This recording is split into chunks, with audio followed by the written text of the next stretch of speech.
Welcome back to the part two of our insecurity series. If you missed the part one, where we shared a short story on insecurity, please go back and check it out. I'm sure it's going to be informative for you. Okay, so in this video, we'll be discussing three common root causes of insecurity. Number one, childhood experiences.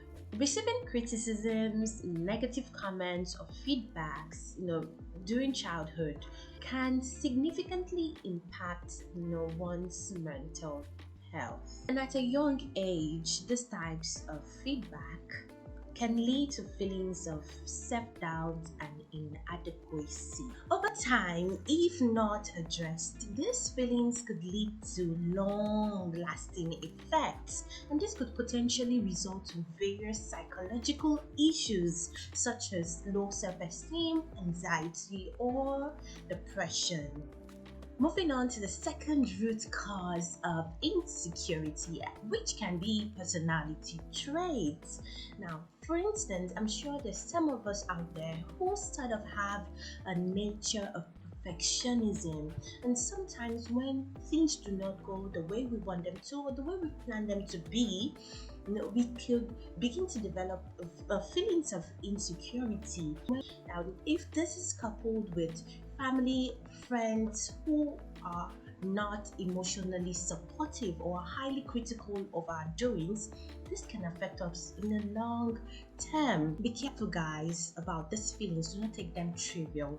They tend to graduate into long-term psychological issues like we've mentioned earlier, such as anxiety, depression, lack of confidence, low self-esteem, and so on.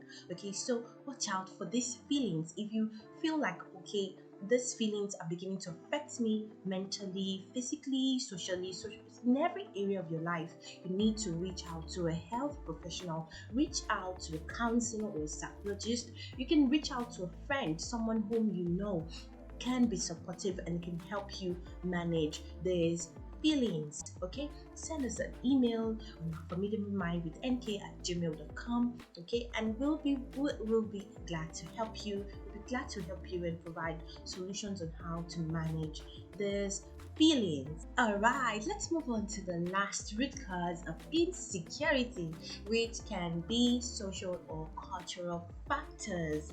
For example, growing up in an environment or in a society where materialism is the order of the day, and the idea of having possessions, fame, uplifts one's status can be disadvantageous to an individual who cannot conform to these standards or meet up with these standards. Okay, if such an individual is surrounded with family or friends who aren't emotionally supportive or who can help them manage these feelings and cope through life generally, it can have a long-lasting effect on the individual's mental health. So be careful about these feelings. Okay, do not take them trivial.